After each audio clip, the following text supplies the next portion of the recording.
Hi folks, in this brief video I wanted to address a couple of the muddiest points from class on Saturday. Some folks are still trying to wrap their head around their dissertation problem, seeing the forest from the trees, seeing the big picture, how this course fits in with that. And so really what I wanted to cover is very briefly where the course fits within the dissertation sequence in your coursework, and then also a little bit about the dissertation. So this class is a little bit of like when mama bird kicks the baby birds out of the nest. We totally know you can fly, and you're right, a little bit of this is jumping in to the pool and seeing that there's water there, because sometimes people with their dissertation, they're like, I'm not ready yet, I'm not ready yet, I'm not ready yet, and the reality is you are ready. But the best way to learn about research is by jumping in and doing research. And so I don't have an expectation that you're going to be perfect or you're even going to be good.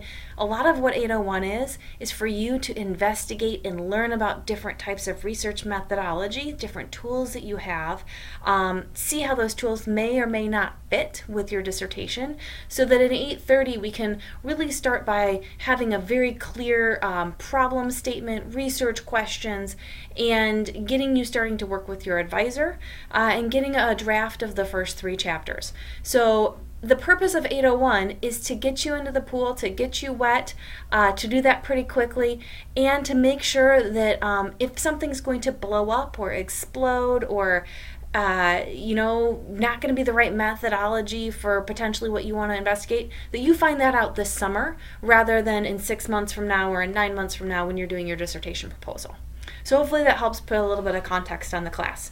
What I've really found is that there are 2 different types of students.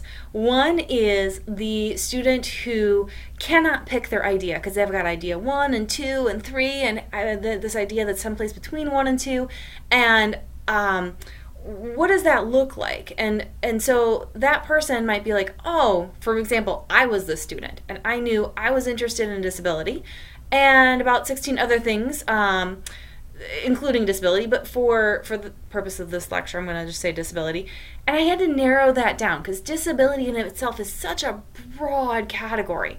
There are many different types of disability. There's disability legal components, there's IEP plans, there's ADA, there's the transition to college, there's what colleges and universities are doing as far as accommodations. How do I narrow this down? And so one of the processes of narrowing down is reading and engaging with the literature. And another process is to really see where those gaps are. And a third area is to look at problems. And a lot of what I've seen with Edgewood students is a lot of their dissertation topics come out of problems that they're seeing within their administrative practice or their schools that they're in. So this is one type of dissertation student, which is lots of ideas, not sure how to pick.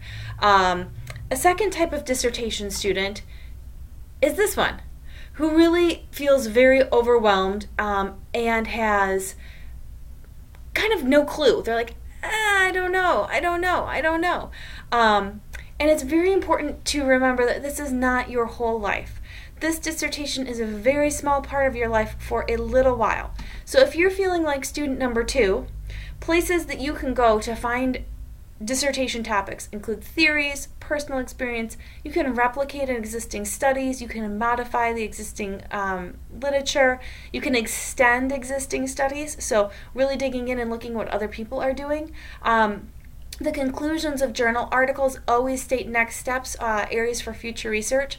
I'll be real honest, sometimes I get some of my best ideas off of Twitter, following other people who are doing research, your professional organizations, or even talking to your faculty members. So hopefully this video has addressed a little bit of the course and how it fits within the dissertation process for you. And if you have questions that or you want to chat individually, please let me know. That's also why I have individual one-on-one meetings with students in 801. Thanks so much. Have a great day.